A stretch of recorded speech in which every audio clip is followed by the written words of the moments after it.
သူသာလေးညင်လေးဆိုကိုဟာလေးညင်ထီတွေကိုခံစားခွင့်ရှိတယ်ပန်းလေးဖြစ်ချင်ခဲ့ရုံပါလို့လည်းမပြောချင်ညင်စေခြင်းတဲ့ကိုချစ်တွေရင်တဲ့ပြေပေါ်လေ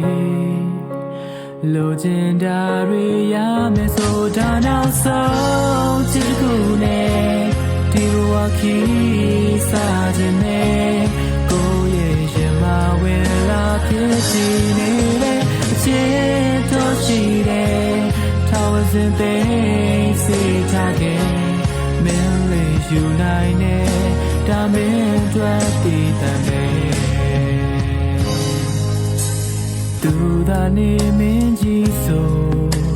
ကိုဟာနေမင်းရဲ့လင်းကိုခံယူပြီးထွန်လဲမယ်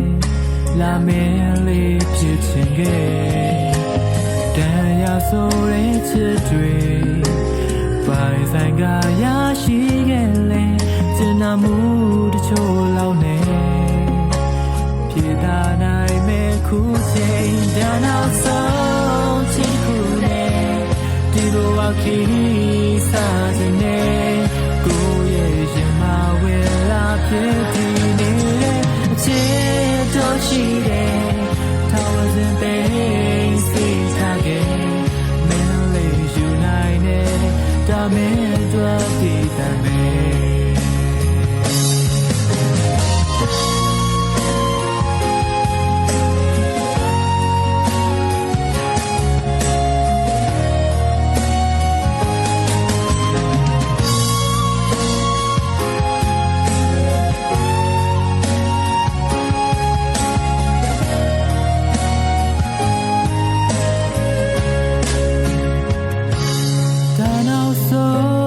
ချစ်တစ်ခုနဲ့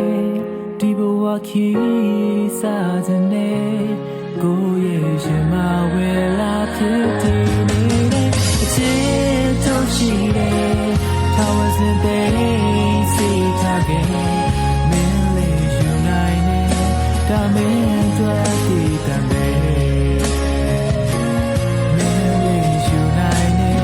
ဒါမင်းအတွက်တည်တံမယ်